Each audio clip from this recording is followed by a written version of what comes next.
cette adoption est régie par de nombreux textes qui sont élaborés sur le plan international,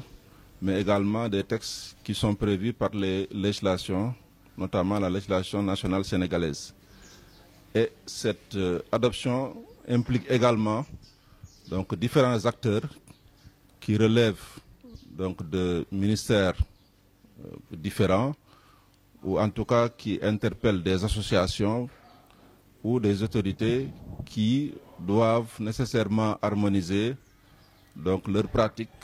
pour une mise en œuvre cohérente de la procédure. Et c'est l'occasion pour moi de remercier la direction de la protection judiciaire et sociale, et particulièrement donc, monsieur le directeur Amadou Ndiaye, donc d'avoir ciblé les acteurs du ressort de la Cour d'appel de Saint-Louis pour essayer de les entretenir pendant 2 jours sur un programme qui, à l'issue, leur permettra non seulement de se familiariser avec les textes que je viens d'évoquer, mais également d'harmoniser leurs pratiques pour une mise en œuvre donc, de cette procédure dans une synergie parfaite. Après avoir élaboré plusieurs référentiels, nous avons pensé partager avec les acteurs de terrain, notamment les acteurs judiciaires, sur les différentes procédures en matière d'adoption internationale, aussi bien administrative que judiciaire,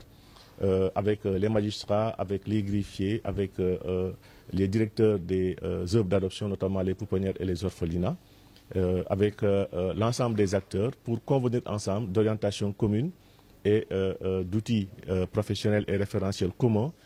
pour mettre en œuvre de manière cohérente et concertée la procédure d'adoption internationale telle que le Sénégal s'y est engagé. Le choix de Saint-Louis est motivé tout simplement parce que nous avons vu que Saint-Louis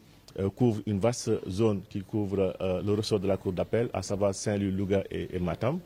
Et par rapport à la base de données que nous avons recueillies, nous avons vu effectivement qu'il y avait beaucoup d'enfants abandonnés, éligibles à l'adoption nationale aussi bien qu'internationale. Et c'est la raison pour laquelle donc, nous avons pensé commencer par Saint-Louis, notre phase de mise à niveau des acteurs, pour discuter avec l'ensemble des acteurs du ressort de la Cour d'appel sur les différentes procédures, convenir avec eux des notions d'adoption nationale et internationale, convenir avec eux des notions de subsidiarité et définir avec eux les différentes modalités par lesquelles, effectivement, on peut passer pour un enfant d'une adoption nationale à une adoption internationale. C'est extrêmement important puisque la Convention privilégie d'abord l'adoption nationale avant de procéder à l'adoption internationale.